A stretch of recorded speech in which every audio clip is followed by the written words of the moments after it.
간절히 바라는 마음으로 오늘 말씀 대하려고 합니다. 네, 화면을 바꿔주시고요. 우리는 오늘부터 이 영적 성장의 7단계라는 제목으로 여러분 앞에 말씀을 나누려고 합니다. 사람이 자라나는데도 그 단계가 있습니다. 심지어 생물마저도 자라는데 그 단계가 있는 법입니다.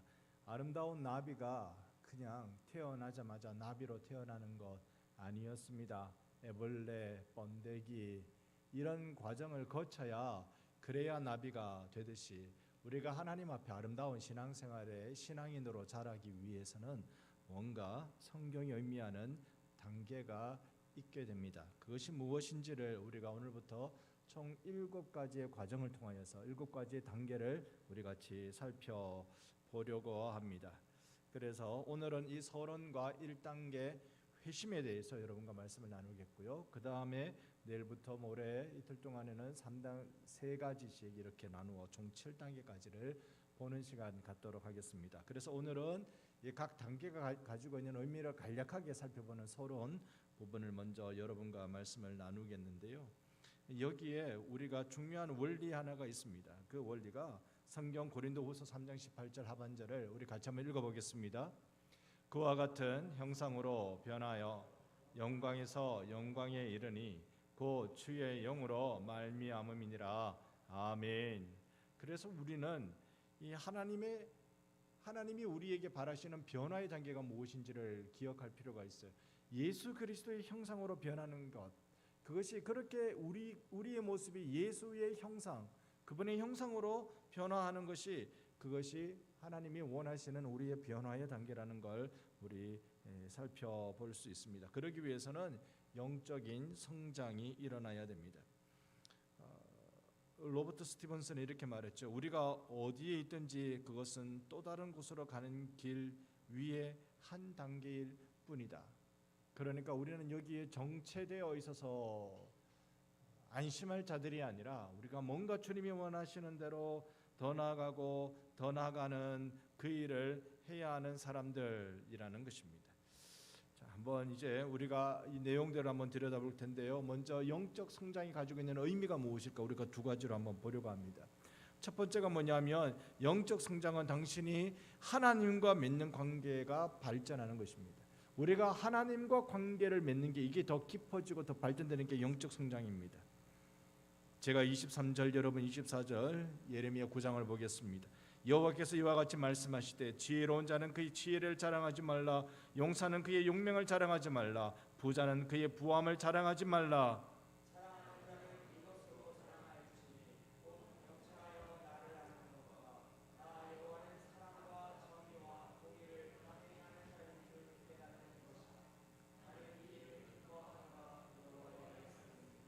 아멘. 하나님이 기뻐하시는 건 자기 자신을 자랑하는 자가 아니라는 거죠.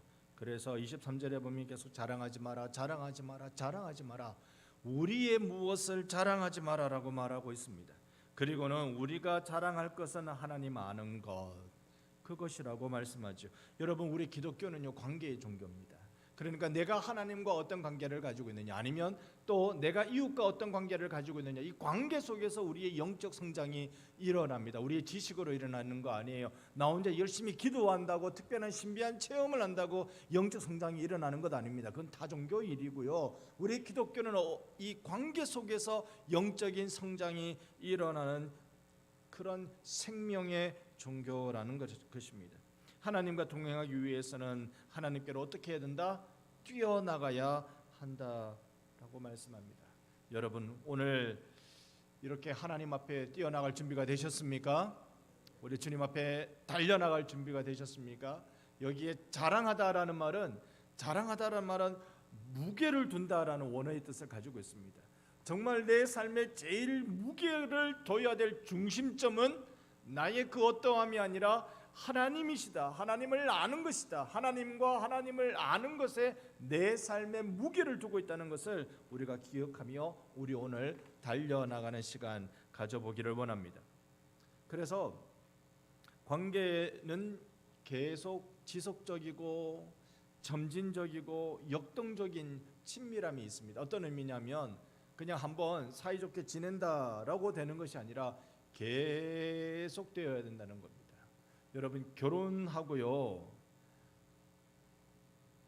부부가 서로 친밀함과 그리고 그 관계가 발전하기까지는 서로에 대해서 지속적이고 점진적인 시간들이 필요합니다. 그냥 결혼식 했다고, 혼인신고 했다고 그게 저절로 다 되어지는 게 아니라 지속적인 시간이 필요하고, 어쩌면 이걸 평생 쏟아도 다 경험하지 못하고 평생 쏟아도 다 이해하지 못하는 그런 것이 사람과의 관계입니다. 하물며 온 우주를 지으신 내 하나님과의 그 관계 속에서 우리가 얼마나 상상하지 못할 깊은 은혜를 우리가 누릴 수 있을까요? 두 번째 영적 성장은 당신이 예수님의 형상으로 변화되는 것입니다. 우리 옆에 분께 인사하십시다. 예수님 형상으로 변화되시기를 축복합니다. 우리가 오늘 읽은 대로 그리스도의 형상으로 변화하여. 근데 이거는요, 주의 영으로 된대요. 성령으로 되는 일이라고 말씀하고 있습니다. 이 탈바꿈이라는 책을 지은 이 칩 앵그램이라는 분은 이렇게 말했습니다.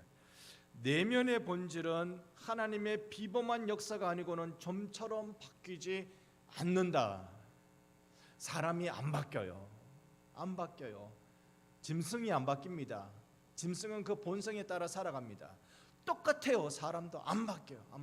충격을 받고 위험을 경험하고 이렇게 또 벌을 받아도 안 바뀌는 것이 사람이에요. 하나님이 그 속에서 비범하게, 평범하지 않는 비범한 방식으로 막 역사해 주셔야 바뀌어지는, 사람은 좀처럼 안 바뀌는 내면입니다. 우리 오늘 초자연적인 하나님의 변화시켜 주시는 역사를 사모합니다. 성령이 완전히 우리의 생각과 우리의 행동과 우리의 느낌마저 다 바꿔주시는 은혜가 있기를 원합니다. 그래서 우리의 이 목적은, 영적 성장 7단계의 목적은 내가 예수님처럼 생각하고 예수님처럼 행동하고 예수님이 내 삶의 목적이 되도록 하는 것이 이번 말씀 수련의 목적입니다. 우리 함께 이 기대감을 가지고 주님 앞에 나가기를 원합니다.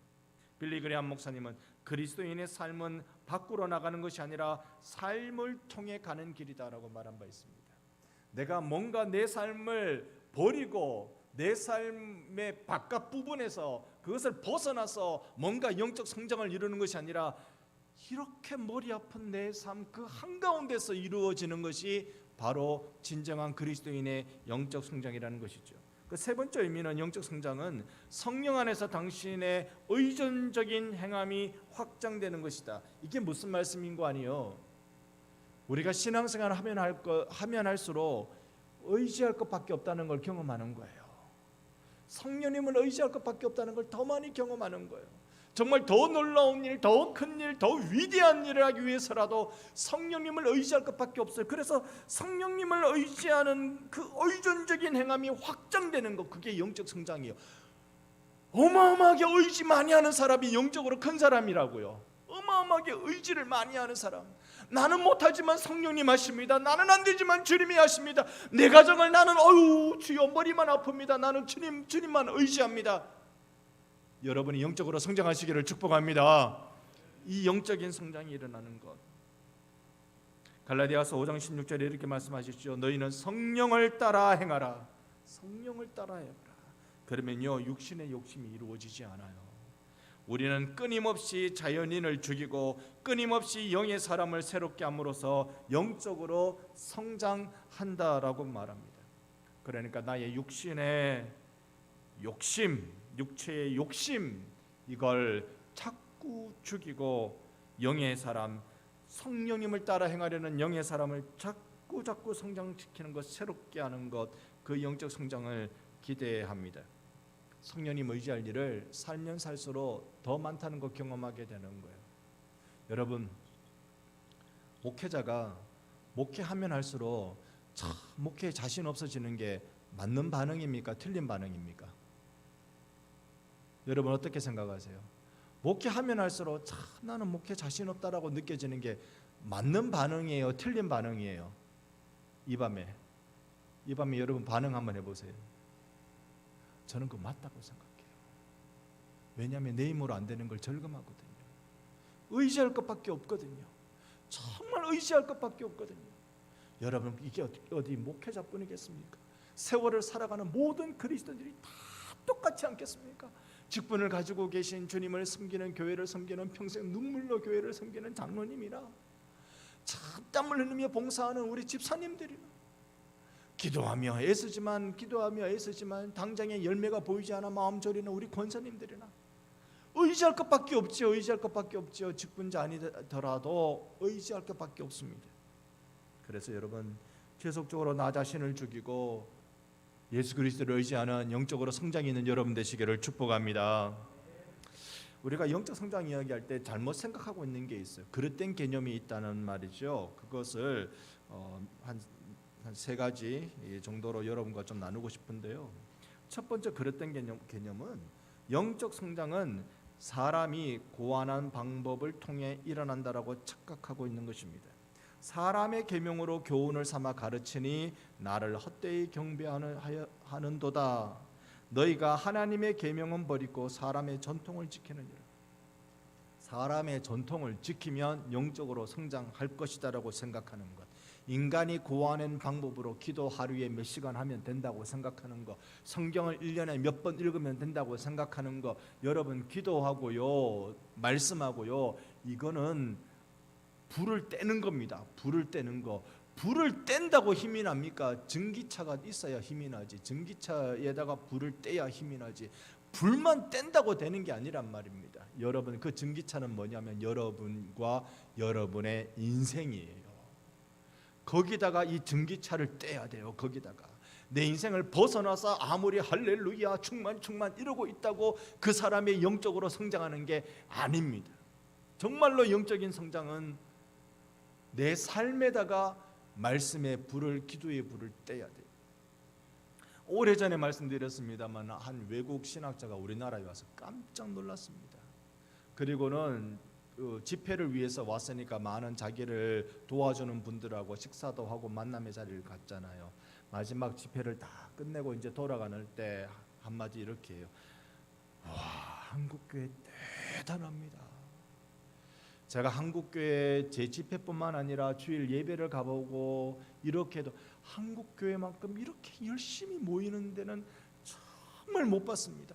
주일 되면 교회에 꽉 메어져 오고 기도하면은 주여 삼창이 막 쩌렁쩌렁하게 들리고, 와, 대단한 한국교회입니다. 그랬더니 그렇지요, 한국교회 그런 힘이 있어요. 한국교회는 그런 곳입니다. 하나님 은혜 부어주셔서 한국교회가 이래 됐습니다라고 모여든 모든 한국 목사님들, 장로님들, 그렇게 관계되시는 분들이 이야기하고 있었는데, 이제 돌아가는 마지막 그 한마디가 이거였습니다. 그런데 제가 깜짝 놀랐어요. 한국교회 깜짝 놀랐어요. 그렇게 열심히 기도하고 그렇게 열심히 예배하고 말씀 듣는데 이렇게 안 바뀌는 사람들은 처음 봤어요. 이렇게 안 바뀌는 사람들은 처음 봤어요. 다른 나라 사람들은 예수의 말씀을 듣고 감동하면 그 감동이 삶으로 뚝뚝 떨어져 나오는데, 삶으로 딱딱 나타나는데 여기서 원수를 사랑하라 그러면은 가서 애통이 여기면서 손잡고 화해하고 한번 껴안고 그래 우리가 주님의 마음으로 풀자 이게 되는데, 한국 사람 그게 안 되더라고요. 왜 안 될까? 삶을 뺀 영성을 자꾸 추구하니까, 그게 안 되는 거겠죠. 오늘 우리 그거 고민을 좀 해보자고요. 여러분, 영적 성장은 하나님의 방법으로만 됩니다. 사람의 전통으로 안 돼요.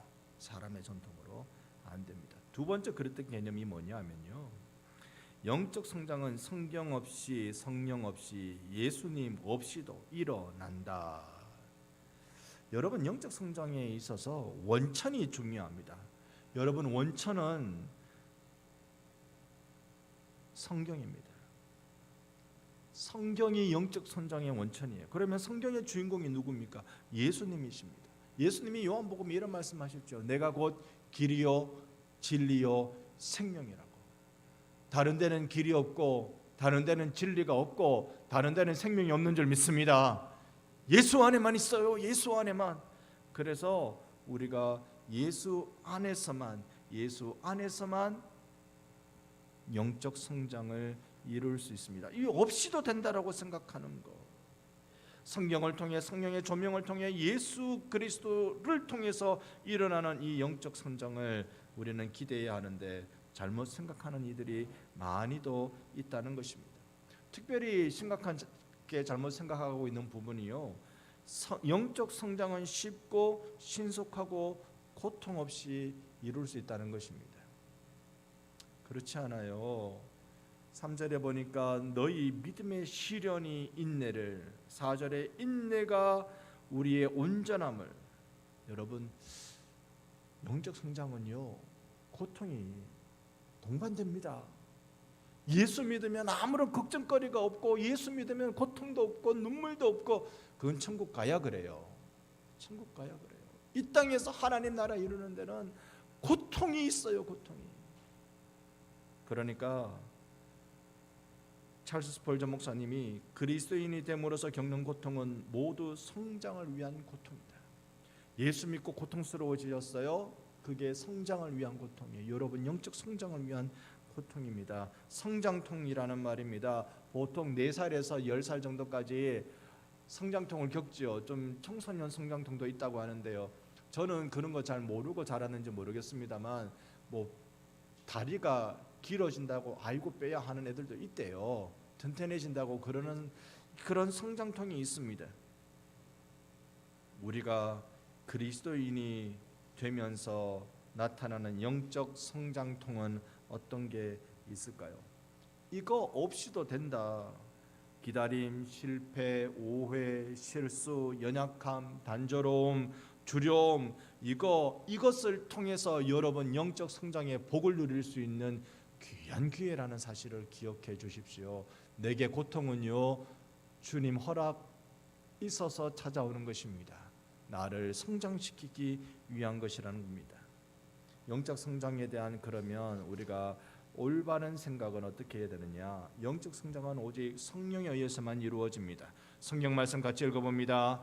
육에 속한 사람은 하나님의 성령의 일들을 받지 아니하나니 이는 그것을 그에게는 어리석게 보이며 또 그는 그것들을 알 수도 없나니 그러한 일은 영적으로 분별되기 때문이라. 아멘. 여러분, 영의 눈이 열리기를 축복합니다. 성령님만이 우리를 하나님과 연결시켜 줄 수 있습니다. 그래서 하나님과 관계를 맺기 위해서는 우리는 성령의 도움이 필요합니다. 육에 속한 사람이라는 말은 성령의 일을 알지 못하는, 성령을 깨닫지 못하는 사람들이라는 뜻이겠지요. 그래서 하나님과 관계를 맺고 우리가 예배하기 위해서는 항상 성령님을 통해서 이루어지게 됩니다. 성령은 우리를 거듭나게 하시고 그 후로는 우리를 방치해 두시는 분이 아니다. 그분은 모든 부모가 그러하듯이 신생아들이 세심한 돌봄을 필요로 한다는 것을 아신다. 그래서 그분은 우리와 함께 거하신다. 존 스토트 목사님의 가르침이었습니다. 오늘 영적 성장은 오직 성령을 통해서 이루어진다는 걸 우리 기억하십시다. 두 번째로, 영적 성장은 전진할 수도 있고 후퇴할 수도 있고 그대로 머무를 수도 있습니다. 그러니 이 신앙생활, 우리가 하고 있는 이 신앙생활에 성장할 수도 있고 또 감소할 수도 있고 그 자리에 머무를 수도 있다는 이 무시무시한 진리를, 사실을 우리는 기억할 필요가 있습니다. 여러분은 지금 영적 성장이 전진하고 있습니까? 후퇴하고 있습니까? 제자리 걸음하고 있습니까? 제자리 걸음이 제일 어려운 것 같아요. 자전거 제자리 가만히 서 있는 건 그 묘기 수준입니다. 제자리 걸음이 제일 어려운 것 같아요. 앞으로 가든지 뒤로 가든지. 여러분, 계속 앞으로만 갈 수 있는 은혜가 주님으로부터 쏟아지기를 소망합니다. 후퇴하지 않으면 좋겠어요. 그러나 후퇴하는 사람이 분명히 있습니다. 여러분은 아니기를 원하고요. 우리 이 사실을 분명히 우리가 기억하고 영적 성장에 대한 바른 생각을 우리가 갖기를 원합니다. 또 하나는 영적 성장은 사탄의 세력으로부터 지속적으로 방해를 받습니다. 길가에 뿌려졌다는 것, 사탄이 즉시 와서 그들에게 뿌려진 말씀을 빼앗는 것을 의미한다고 예수님은 마가복음에서 말씀하셨습니다. 사탄은요, 여러분이 하나님의 형상, 그리스도의 형상으로 닮아가는 걸 그거 제일 싫어해요. 여러분이 예수 닮아가는 거 그걸 제일 싫어해요. 사탄은 하여튼 그게 하나님이 싫거든. 하나님이 영광 받으시는 게 그게 싫거든요, 사탄이. 그래서 자기가 내가 하나님 되겠다고 고개 쳐들고 나선 이 사악한 영적 존재가 그게 사탄이잖아요. 그러니까 어떻게 해서든지 그리스도인이 그리스도를 닮아가는 게 그게 싫거든요. 그리스도인이 사탄 닮는 걸 그걸 제일 좋아하거든요. 우리가 이 무시무시함을 깨달아야 돼요. 사탄은 계속적으로 우리에게 거짓말장이요 거짓의 아비 노릇을 합니다. 우리의 마음을 혼미케 하면서 우리를 흔들려고 합니다. 말씀을 여러분 하나님이 내게 주신 말씀으로 받는 은혜가 늘 말씀 들을 때마다 있기를 소망합니다. 늘 그러기를 원합니다. 그러기를 원합니다. 사탄의 민감성은 모든 피조물보다 지혜로운 직관과 예민함을 능가한다라는 말이 있습니다. 사탄은요 굉장히 직관적이고 예민합니다. 그래서 사탄의 민감성은요 모든 피조물보다 더 뛰어나요. 여러분 딱 보면 알아요. 사탄이 여러분 딱 보면 예수 잘 믿으려고 하는구나. 오 이러면 안 되겠는데 좀 흔들어 놔야 되겠네. 예수 잘 믿으려고 하는구나. 여러분 오늘 말씀 수련회까지 나오는데 쉬웠습니까? 어려웠습니까? 뭔가 나올지 못할 안 나갔으면 좋겠다 싶은 마음이 좀 들었습니까? 하나도 안 들었습니까? 뭔가 이상하게 오늘은 좀 더 피곤하고 오늘은 뭔가 좀 더 하나님이 강력하게 비를 저녁에는 안 내리게 하시잖아요. 낮에만큼 비 내렸다가는 또 안 나올까 봐 막아주시는죠. 사탄은요 싫어요. 여러분이 예수 잘 믿는 게 그게 싫어요. 기억해야 할 것입니다. 또 영적 성장은요 우리가 지역 교회에 참여할 때 일어납니다. 오늘 보목사님이 찬양 인도할 때 앞부분에 이렇게 나눔의 찬양 인도, 축복의 찬양 인도를 했습니다만은 서로 돌아보아 사랑과 선행을 격려하며 모이기를 피하는 어떤 사람들의 습관과 같이 하지 말고 오직 권하여 그날이 가까움을 볼수록 더욱 그리하자. 서로 돌보고 여러분 모여서 뭐 하라는 거예요? 서로 돌아보아 사랑하고 선행을 격려하라는 거잖아요. 서로 모일 때마다 여러분 우리가 사랑으로 돌보는 사람들, 선행을 격려하는 우리 성도들 되기를 바랍니다. 우리 그래서 서로 사랑으로 돌봐주세요. 사랑 빼면 다 밉생이지 뭐. 사랑 빼면 다 밉생이죠. 그런데 사랑이면 돌봐주고 싶어요. 그리고 선행을 격려해야 돼요. 나쁜 짓 잘하라고 격려하지 말고 선행을 격려해야 돼요. 착한 일. 그걸 어디에서 일어납니까? 그게 교회에서 일어나요. 교회에서 관계하고 봉사하고 섬기고 나누고 그럴 때 이런 일이 일어나게 된다는 것이죠. 영적 성장에 대한 바른 생각을 보면 영적 성장은 하나님의 뜻이지만 또한 당신의 책임이다. 내 책임이 있어요. 너는 진리의 말씀을 옳게 분별하며 부끄러울 것이 없는 일꾼으로 인정된 자로 자신을 하나님께 어떻게 하라? 드리기를 힘쓰라.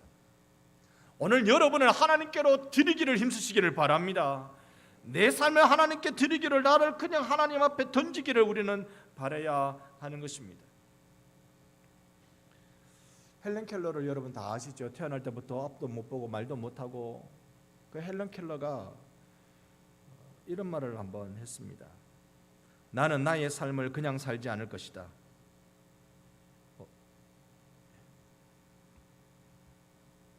나는 나의 삶을 그냥 살지 않을 것이다. 나는 나의 삶을 그냥 허비하지 않을 것이다. 나는 나의 삶을 투자할 것이다. 헬렌 켈러 그만하면 성공한 사람 아닌가요? 앞을 못 보고 말을 못하고 듣지를 못하는 완전히 전 영역의 장애를 가지고 있는 헬렌 켈러가 그가 그만큼 했으면 성공한 인생 아닙니까? 그런데 나는 나의 삶을 허비하지 않고 투자할 것이다. 여러분, 우리가 하나님의 뜻을 하나님이 우리를 향한 뜻은 책임을 감당하려는 이 우리의 반응을 통해 열매를 맺게 해주시는 것입니다. 이 땅에 사람으로 태어난 여러분, 이 땅에 생명으로 나신 여러분, 하나님은 우리에게 인생이라는 시간을 주셨습니다. 여러분 얼마 동안 사셨는지 모르겠습니다만 남은 세월 부디 열매 맺는 인생 사시기를 바랍니다. 삶을 투자하십시오. 그리스도께 투자하십시오. 절대로 부도나지 않는 은행 그리스도께 투자하십시오. 절대로 우리를 실망시키지 않는 그리스도께 투자하십시오. 자, 이것을 이제 우리가 어떻게 실행할 것이냐, 우리가 어떻게 이것을 이 영적 성장을 가능하게 할 것이냐, 한번 영적 성장 7가지 핵심 특징을 한번 여러분과 같이 나누고 싶습니다. 이거 말씀드리기 전에 잠깐 영적 성장의 특징은요, 첫 번째가 예상 가능합니다. 그러니까 이 영적 성장은, 이 7단계 영적 성장은 내가 앞으로 어떤 인생의 길, 신앙의 길을 걷겠다라는 예상을 가능하게 해줍니다. 의사에게 가면 가장 먼저 뭐합니까? 의사가 진단을 하죠.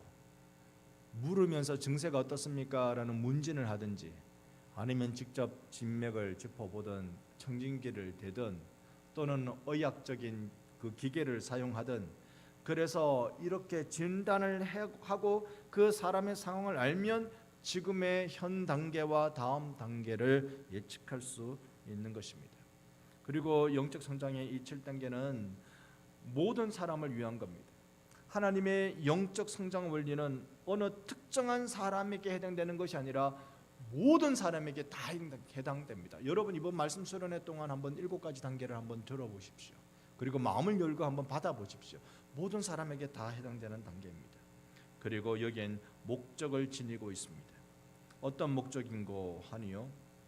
바로 우리가 그리스도의 영광을 위하여서 살아가는 사람으로 되게 하는 목적. 우리가 읽은 대로 이 그리스도의 형상을 회복하는 그 삶의 자리로 나가는 것이 목적입니다. 그 다음에 점진적으로 나타날 수 있습니다. 하나하나 이 7가지 단계가 벽돌 쌓듯이 쌓아 올리는 거예요. 처음에 회심입니다만 회심부터 차곡차곡 쌓아 올리는 거예요. 여러분 벽돌을 위에서부터 쌓아 내릴 수 있습니까? 불가능한 이야기입니다.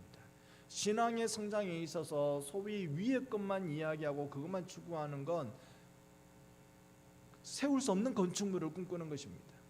차곡차곡 쌓아 7가지의 단계로 순차적으로 점진적으로 나가게 됩니다. 그 다음에 이걸 지각할 수 있어요. 깨달을 수 있다고요.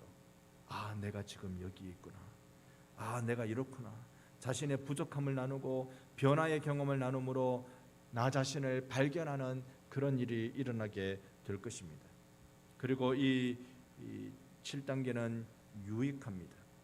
이것을 통해서 나 자신을 제대로 평가하고 제대로 살펴볼 수 있게 됩니다.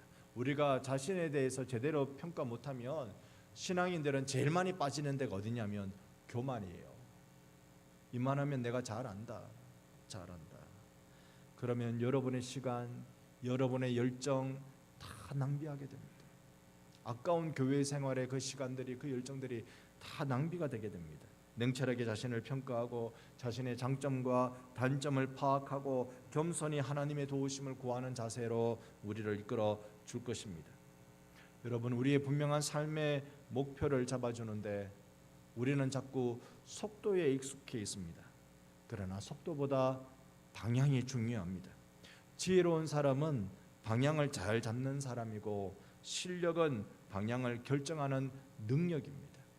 오늘 우리는 이 삶의 목표를 향해 같이 그리스도께 헌신하는 그 길로 투자하고 나아가기를 원합니다. 그리고 이 영적 성장은요, 지극히 개인적입니다. 사람마다 다 달라요. 오늘 이 자리에 20여 명의 성도분들이 앉아 계십니다만 사람마다 다 달라요. 지금 온라인으로 16분이 우리 성도분들이 이 말씀 수련회에 참여하고 계십니다만 사람마다 다 달라요. 정말로 우리가 어떻게 우리의 삶에 이것을 적용하고 들여다보는지 매우 중요하지 않을 수 없습니다. 그러면 우리가 앞으로 이 3일 동안 살펴보게 될 7단계의 내용은 어떤 것들이 있을까요? 먼저 첫 번째는요, 회심입니다. 회심이라는 말은 하나님을 알지 못하던 사람들이 그리스도를 통해서 하나님을 향하는 단계가 그게 회심입니다. 회심은 구원을 위해서 구주 예수 그리스도의 죽음과 부활을 완전히 신뢰할 때, 온전히 신뢰할 때 우리가 하나님께 네라고 대답하는 그것이 회심이란 말입니다. 너 주님이 필요해. 너 예수가 필요해. 예수의 죽으심과 부활이 너에게 필요해 라고 할 때 우리가 네 라고 이야기하는 게 그게 회심의 순간이라고요. 회심을 그래서 다른 말로 하면 구원받는다, 거듭난다, 중생한다 라고 우리가 표현할 수 있습니다. 회심의 개념은 아주 단순하고 확고합니다. 우리는 하나님과 우리의 구원을 위해 그분의 마련하신 대책에 대해서 네 라고 대답하는 것입니다. 다른 게 있을 것 같은데요, 아니요 라고 얘기하는 것이 아니라 그분이 준비하신 그 대책, 나의 구원을 위한 대책, 거기에 예라고 대답하는 게 그게 회심입니다. 두 번째, 성별입니다. 성별은 내가 구원을 경험한 신자로서 나 자신을 이제 하나님께 드리겠습니다 라고 하는 게 그게 성별입니다. 이 드림은 한 번의 행위입니다. 그러나 헌신은 지속적인 행위입니다.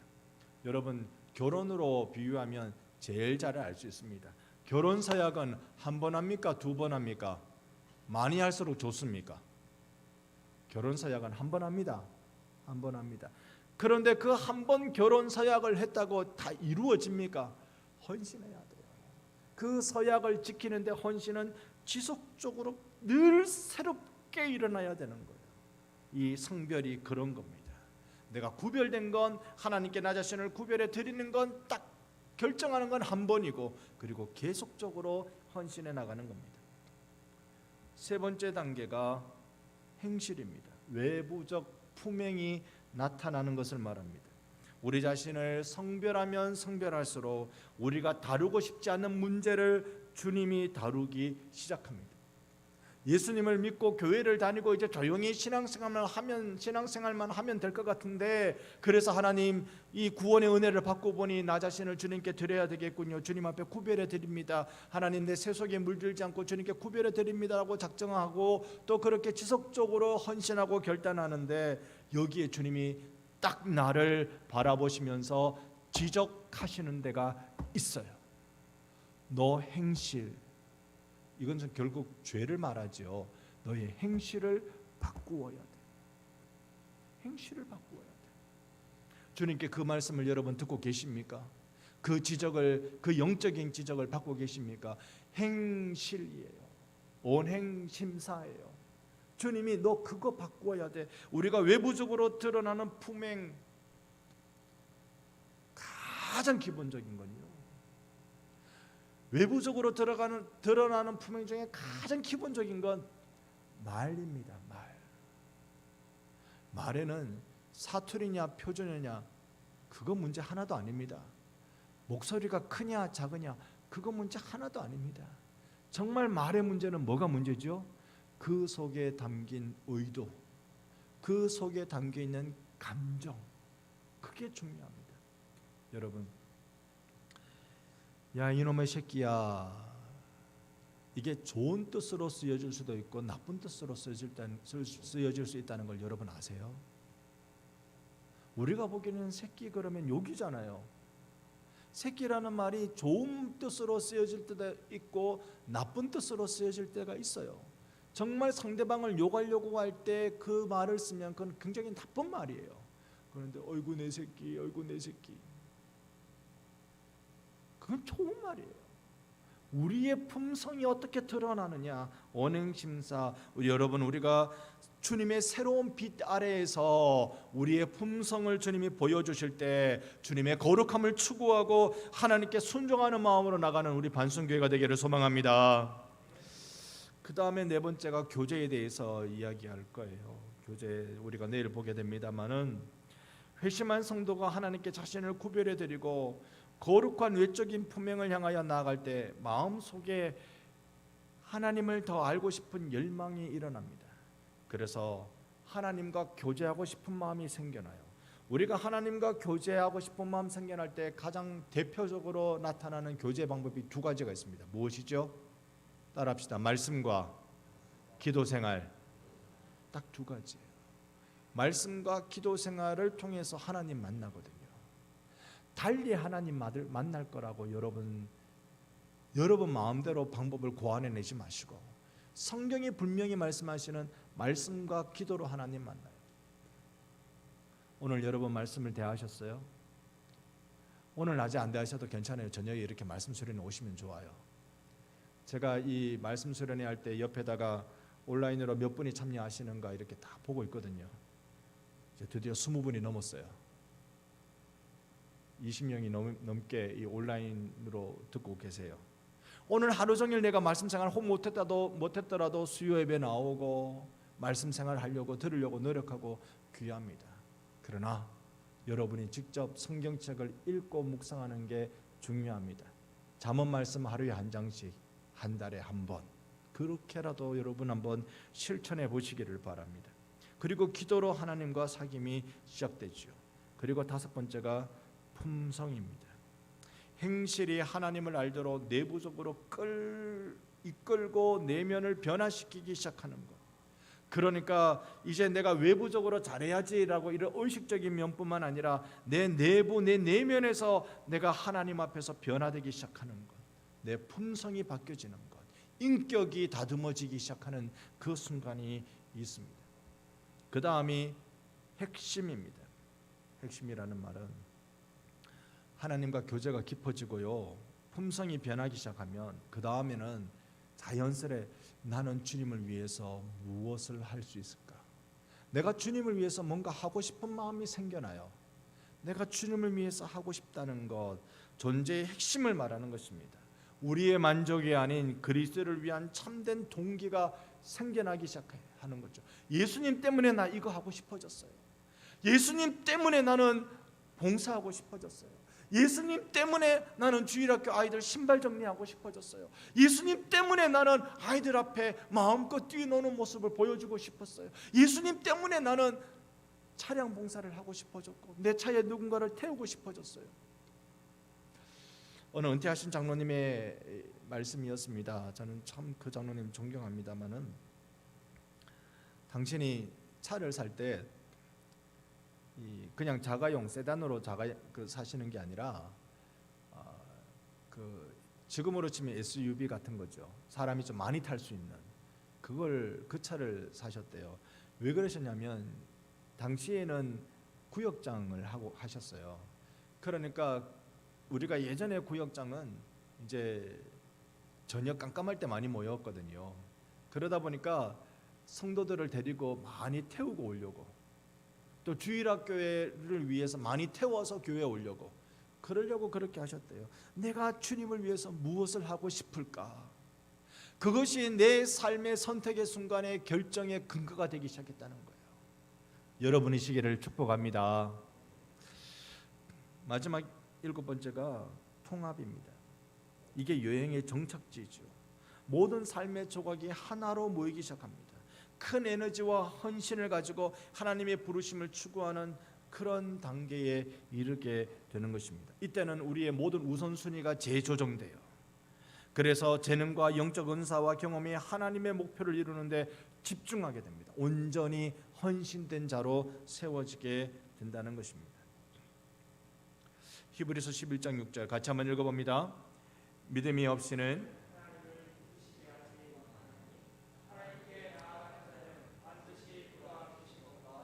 또한 그가 자기를 찾는 자들에게 상 주시는 이심을 믿어야 할지니라. 아멘.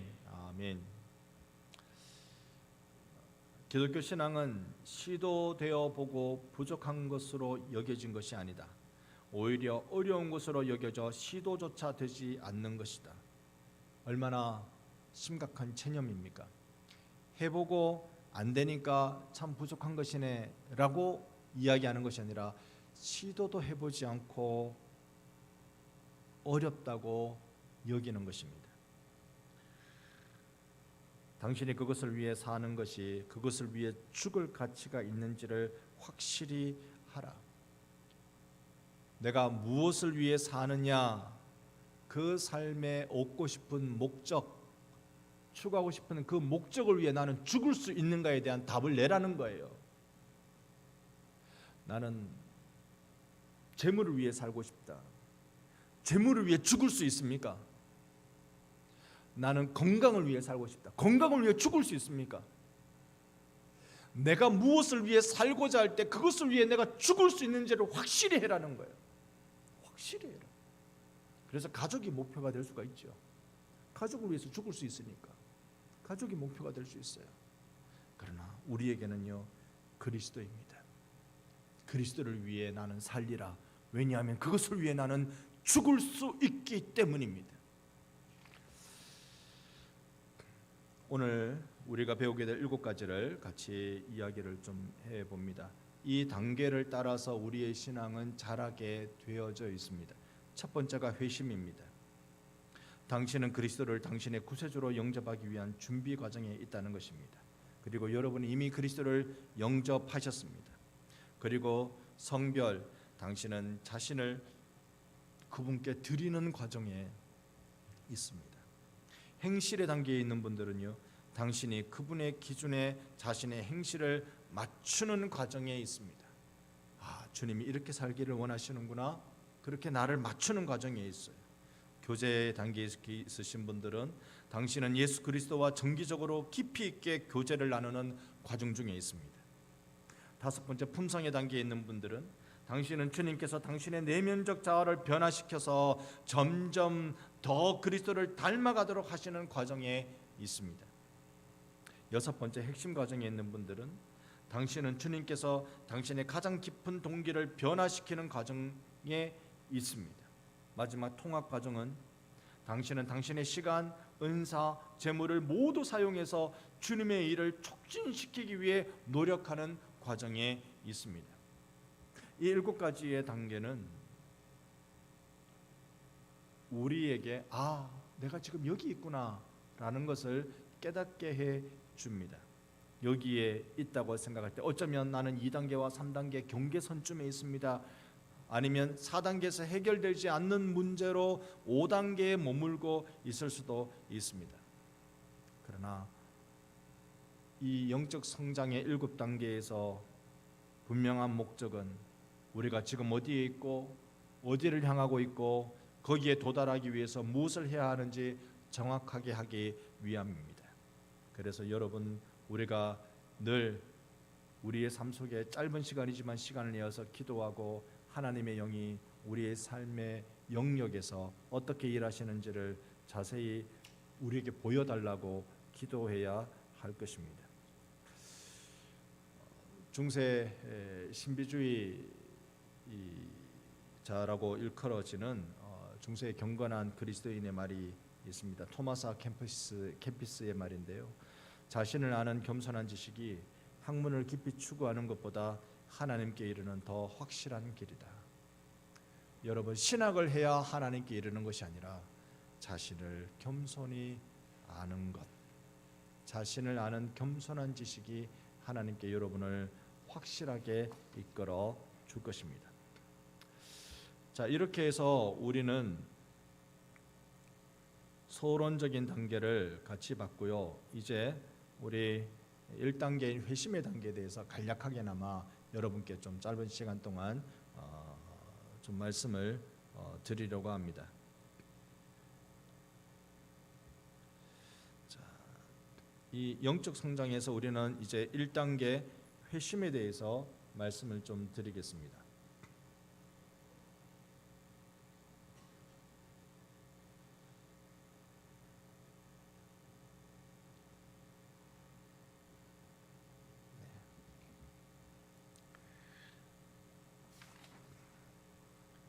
회심은 구원을 받기 위해, 구원을 위해 마음을 하나님께 돌이키는 거라고 말씀드렸습니다. 탕자가 나 이대로 살면 안 되겠다, 아버지께로 가야 되겠다, 이게 회심이라고요. 이게 회심이라고요. 나 이대로는 안 될 것 같아. 내 삶이 이대로는 안 될 것 같아. 나 돌아설래라고 하는 그때가 바로 회심의 때입니다. 회심에 대해서 몇 가지 내용들을 좀 우리가 이 시간에 살펴보겠습니다. 제일 중요한 말씀 요한복음 3장 16절 같이 읽어봅니다. 하나님이 세상을 이처럼 사랑하사 독생자를 주었으니 이는 그를 믿는 자마다 멸망하지 않고 영생을 얻게 하려 하심이라. 아멘. 회심은 낡은 건물을 고치는 것이 아니라 그것을 모두 헐어버리고 새로운 건물을 세우는 것이다. 진정한 그리스도인은 온전히 새로운 구조물로서 그 기초부터 꼭대기에 이르기까지 전부 새롭다. 여러분의 신앙 건축물에게를 축복합니다. 건축하시는 분들이 리모델링을 하면 전부 다 후회를 해요. 그런 분들 참 많이 봤어요. 리모델링하면 다 후회를 하더라고요. 차라리 싹 허물고 새로 지을 걸. 그 가격이면 새로 지었을 텐데 라고 말하는 것을 많이 봤습니다. 우리 신앙생활은요, 내가 가지고 있는 기초, 내가 가지고 있는 근본적인 무엇을 두고 그 위에 짓는 것 절대 아닙니다. 다 허물고 예수 반석 위에 짓는 것이 우리의 신앙의 집입니다. 회심은 그런 겁니다. 회심의 의미를 우리 한번 살펴보겠습니다. 회심은 무엇을 향해 돌아서는 걸 의미합니다. 예수님도 돌이켜 말씀하시되 무리 가운데서 돌이켜 말씀하시되라고 알려주셨죠. 이 돌아섬, 턴어라운드라고 말하는 이 완전히 방향을 180도 돌리는 것, 회심은 그래서 불신자의 죄로부터 돌아섬이고 믿음은 그리스도를 향한 돌아섬입니다. 내가 불신의 세계 속에 나가던 내 삶을 회심하게 되면 이제 이 죄로부터 나는 돌아서는 것이고 나는 이제 그리스도를 향해서 돌아서는 것이 된다는 것입니다. 그게 회심입니다. 또 회심은요, 구원을 위해 마음을 하나님께로 향하는 것입니다. 그들이 교회 전송을 받고 베네게와 사마리아로 다니며 이방인들이 주께로 돌아온 일을 기쁘게 말하여 형제들을 다 크게 기쁘게 하더라. 그러므로 내 의견에는 이방인 중에서 하나님께로 돌아오는 자들을 괴롭게 말고 돌아오는 것, 내가 어떻게 하나님과 연결되고 죄의 용서를 받을 수 있을 것인가, 이 고민이 회심에서 시작되는 겁니다. 회심은 그건 내가 하는 거예요. 내가 하는 행위예요. 내가 하나님께 돌아설 수 있지만 구원은 하나님이 하시는 겁니다. 회심은 너무나 단순해서 가장 작은 아이라도 회심할 수 있고 또 너무나도 심오한 것이어서 신학자들이 역사를 통해 그 깊은 의미를 숙고해 왔다라고 말합니다. 회심에 대한 그릇된 개념을 짧게 한번 말씀드려 보겠습니다. 회심의 이 돌아섬, 이 부분에 대해서 우리가 이 잘못되게 생각하는 것들이 있는데 회심은 불필요하며 중요하지 않다고 여기는 겁니다. 예수님을 만나서 죄에 대해서 회개하는 이 충격이, 이 경험이 필요 없다라고 얘기하는 것이죠. 첫 번째 이유가 만인 구원론 때문에 그렇습니다. 하나님은 선하시잖아요. 하나님은 우리를 사랑해서 인간을 사랑하세요. 그렇기 때문에 인간 모두 다 하나님이 다 구원하신다는 거예요. 만인을 구원하신다는 거예요. 아니에요. 성경은요, 예수님이라는 그 이름에도 그 뜻을 담아 두었어요. 예수님의 이름의 뜻은 자기 백성을 저희 죄에서 구원할 분이라고 말씀하셨어요. 세상 모든 사람 아니고 자기 백성을 저들의 죄에서 구원하실 분이라고 말씀하셨어요. 모든 사람이 믿고 구원받을 만한 그 십자가를 보여주시면서 믿는 자만 구원 얻겠다고 하신 것입니다. 두 번째는요, 중지. 그러니까 죽으면 끝이다. 여러분, 죽음에 대해서 우리는 잘 몰라요. 경험해보지 못해서 몰라요. 신비로 남아있어요. 죽으면 끝일까요? 우리가 죽음에 대한 개념을 살펴보면 죽음 이후에는 그 어떠한 영역도 없다. 그냥 죽으면 그것으로 다 사라지고 없어진다. 영혼이라는 것도 없다. 그렇게 말들 합니다. 그런데 나이 드신 어르신들 일수는요, 아유 이제 많이 사셨네요. 이제 그만 가셔도 되겠습니다. 이러면 되게 섭섭해하세요. 되게 섭섭해하세요. 왜 그럴까요? 죽음 뒤에 뭔가가 있다고 생각합니까? 죽음 뒤에 신앙이 없으면 죽음 뒤에 심판이 있을지 모른다는 두려움이 있을 겁니다. 여러분 그래서 죽음은 끝이다고 생각하는 것 틀린 생각입니다. 그 다음에 윤회입니다. 윤회는 여러분 잘 알고 계시겠지만 이 생에 사람으로 태어났다가 덕을 많이 쌓으면 내 생에 좀 더 좋은 존재로, 잘 선을 쌓지 못하면 내 생에 더 나쁜 존재로 태어난다, 그렇게 설명하는 게 윤회지요. 이건 불교 사상뿐만 아니라 힌두 사상이 다 그렇습니다. 힌두교 배경으로 나온 종교들은 다 이런 윤회 사상을 가지고 있습니다. 그런데 성경은 삶은 한 번밖에 없다고 말씀하세요. 삶은 한 번밖에 없어요. 우리가 하나님이 영적 존재로 우리를 지으셨습니다. 그리고 우리를 이 땅에 몇십 년간, 100여 년간 우리를 이 땅에 보내주셨어요. 이 땅의 삶을 산 그 흔적을 가지고 이후에 맞이할 영원한 세계를 결정하게 하셨습니다. 여러분, 이 100년째 되지 못하는 이 땅의 삶, 이것이 우리가 살아내야 될 영원한 세계를 결정하는 중요한 경기장이라는 사실을 우리는 기억할 필요가 있습니다. 회심에 대한 그릇된 개념으로 보면 두 번째가, 회심은 내가 선택한 또는 만든 방법을 통해서 가능하다. 아니요, 우리가 하나님께로 갈 수 있는 길은 예수밖에, 예수님이 길이요 진리요 생명이시라는 것을 발견하게 됩니다. 우리는 건강이 없어도, 재물이 없어도, 영예가 없어도, 학식이 없어도, 그리고 친구가 없어도 천국에 갈 수 있다. 그러나 우리는 그리스도 없이는 그곳에 결코 갈 수 없다. 믿으시기를 축복합니다. 예수. 여러분이 이 땅에 별로 빛나는 인생 안 살아도 괜찮아요.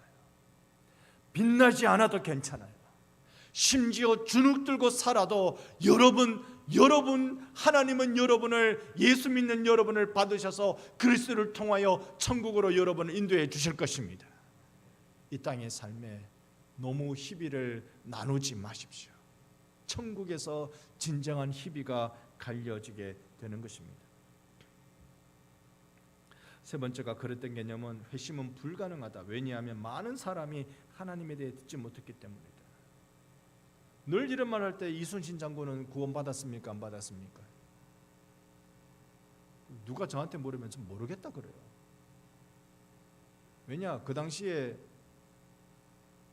그래도 기독교가 살짝 들어왔거든요. 좀 모르겠다 그래요. 여러분, 그러나 사람이 내가 복음 못 들었다고 나 억울한데요 라고 말할 수 없어요. 왜냐하면 자연 만물에 하나님의 계심을 심겨두셨어요. 인간의 양심에 하나님의 계심을 심겨두셨어요. 그러니까 우리는 이 그릇된 개념을 내려놔야 합니다. 바른 생각을 우리가 보십시다.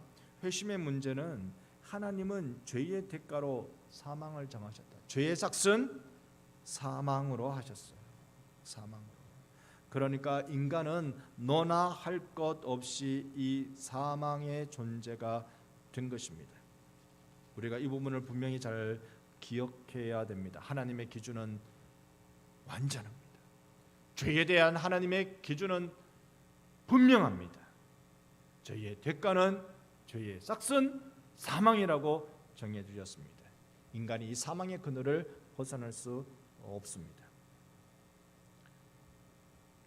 회심의 대가, 회심 때문에 치러야 될 그 대가, 하나님은 예수님을 보내셔서 그분이 대신 죽음으로 우리의 죄의 대가를 치르셨다고 말씀합니다. 사망이 죄로 인한 고통의 대가라면, 회심은 누군가 대가를 지불해서 얻는 축복의 대가입니다. 그 누군가는 예수님이시죠. 예수님이 여러분을 위해 세상 죄를 지고 가는 어린 양 되셨습니다. 양을 잡아서 하나님께 그 피를 드림으로 이 제물을 가져온 자의 죄를 대속해 주는 구약의 율법의 배경을 따라서 내 구주 예수께서 대신 십자가에 죽으심으로 여러분과 제가 구원받은 줄 믿습니다. 이 부분은 기독교 신앙의 가장 중요한 첫 단추예요. 가장 중요한 첫 단추예요. 예수 믿는 이 신앙 우리 안에 회복되어야 할 것입니다. 예수님이 마지막에 십자가에서 죽으실 때 뭐라고 말씀하셨습니까? 다 이루었다. 다 이루었다. 이 다 이루었다는 말이 한 번에 다 마쳤다라는 뜻이에요. 한 번에 다 끝냈다. 그런데 이런 원어의 뜻을 가지고 있지만 사람들이 주로 시장통에서 이런 말을 많이 썼는데요. 시장통에서 이런 말을 쓸 때 뭐냐면 내가 빚 다 갚았다, 물건값 다 줬다, 그런 뜻이에요. 완납이란 뜻입니다. 다 냈다, 다 냈다. 예수님이 우리를 향하여서 하늘 아버지께 아버지 제가 얘들 것 다 갚았어요. 아버지 제가 얘들 것 다 지불했어요. 완납, 나 완납했어요. 완납 하고 돌아가신 거예요. 여러분의 죄는 예수께서 다 사해 주신 줄 믿습니다.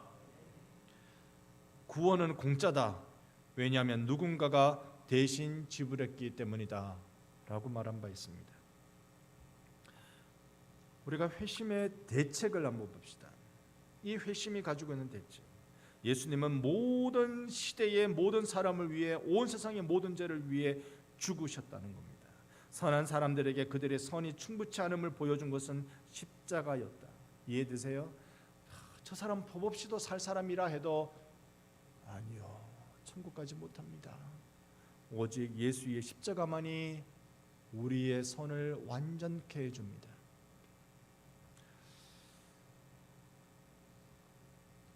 회심의 증거는요, 하나님은 부활로서 그리스도의 죽음이 충분하였음을 증명하셨다.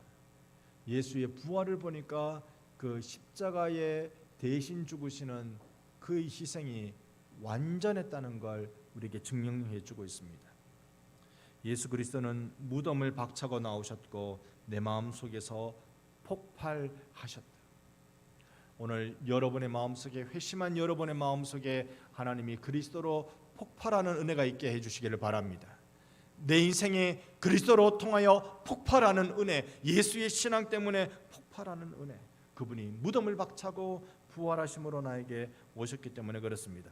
죄에 대한 대가가 충분했다는 걸 입증해 주는 것이 바로 부활, 예수의 십자가가 완전했다는 영수증이 부활이라는 것입니다.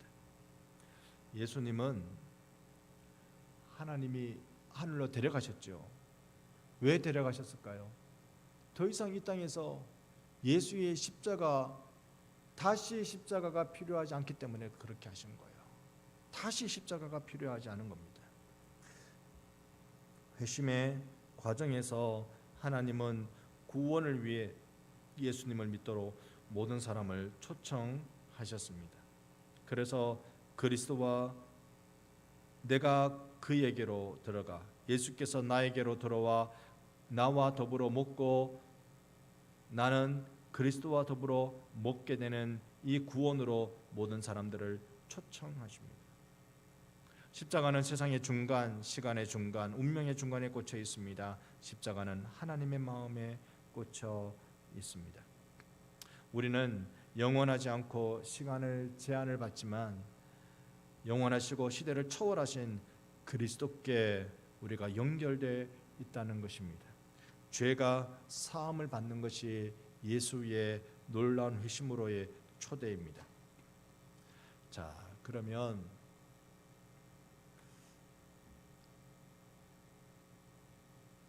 아까 시작할 때 뒤에 어느 집사님이 이제 자기 애랑 얘기하는데 아빠 오늘 몇 시에 맞춰? 아빠 오늘 10시 반에 맞춰? 그건 아마 금요 기도회를 따라와서 그렇게 얘기하는 걸 거예요. 아빠 10시 반에 맞춰 그래요. 그 집사님이 뭐랬는 줄 아세요? 아니야, 늦어도 9시에는 맞출 거야. 저들으라고. 아니야, 9시에는 맞출 거야. 또 아버지로서 해놓은 말이 있으니까 제가 또 그 말을 지켜 주려고 노력을 해야 되겠죠. 노력하겠습니다. 시계를 계속 보고 하는데요. 조금 마무리해 볼게요. 회심에 대해서 좀 마무리해 볼게요. 이제 이걸 우리가 회심을 어떻게 실행하게 할 것이냐, 그 내용을 우리가 했던 내용을 다시 보게 됩니다만, 먼저는요, 하나님의 진노는 죄를 지은 우리 모든 사람에 대해 나타난다는 것을 여러분 기억하십시오. 그래서 죄를 지은 모든 사람에게 이게 나타난다. 죄를 아는 지식이야말로 구원의 시작이다 라고 말했습니다. 하나님이 불순종에 대한 갖는 태도가 진노라고 한다면요, 하나님의 진노는 하나님만이 통제할 수 있어요. 그것을 만족시키기 전에는 그 진노를 풀지 않으세요. 죄에 대한 하나님의 진노가 만족되기 전에는 그 죄에 대한 진노를 풀지 않으신단 말입니다. 우리가 그 진노에 놓여 있다는 것이죠. 그래서 하나님의 진노는 죽음의 형벌로만 만족돼요. 구약에는 짐승을 죽이는 것을 통하여서 그 형벌을 통해서 우리로 만족시키게 한다는 것입니다. 만족되었을 때에 하나님의 진노는 화목제로 누그러진다. 도대체 어떤 방법으로 하나님의 진노를 만족시킬 수 있을까? 그건 화목제물 그것밖에 없습니다. 하나님의 진노는 불의에 대한 그분의 의로운 반응이시지요. 정당한 이유로 진노하셨지만 다른 사람의 행동으로 이 정당한 진노가 없어진 것입니다. 바로 우리를 대표해서 하나님의 유일한 아들 예수의 죽으심으로 하나님의 진노가 만족되어 이제 우리에게 누그러지신 것입니다. 하나님의 진노는 그리스도의 죽음 때문에 온전히 만족된 것입니다. 그리스도의 죽음은 모든 죄를 치렀습니다. 하나님께서 우리의 과거에 지은 모든 죄를 용서하셨습니다.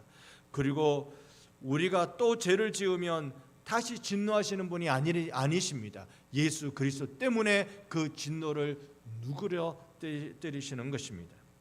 그리스도의 죽음은 모든 시대를 위해 단번에 일어났습니다. 구약 시대 때 제물을 가져와서 속죄한다, 속죄제라는 말을 쓰잖아요. 속죄. 이 속죄라는 말의 뜻이 원어로 보면요, 덮개라는 뜻입니다. 덮개.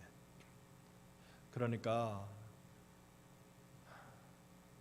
이 안에 보니까 세상에 이렇게 더럽고 추하고 간악하고 참 나쁜 놈들, 이 전부 다 이 몽땅 다 이것들을 다 내가 덮어버린다.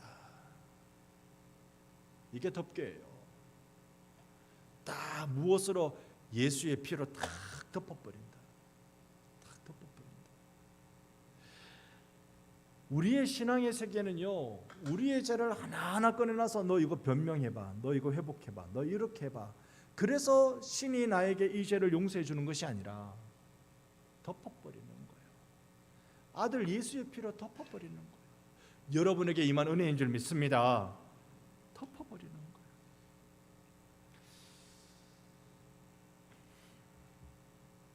그리스도의 죽음은 각 사람과 연결되어 있습니다.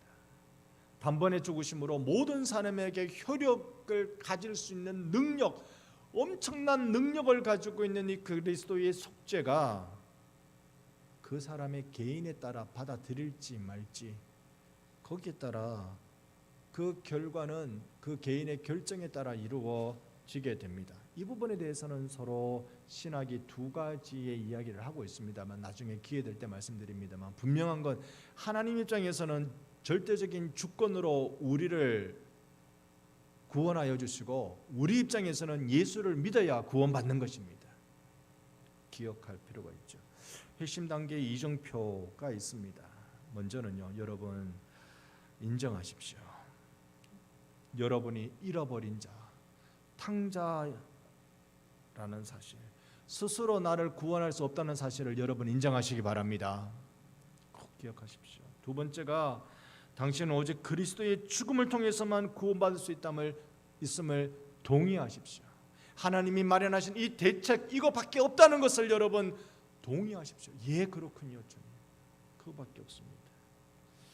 당신의 죄를 위해 그리스도의 죽음을 믿음으로 받아들이십시오.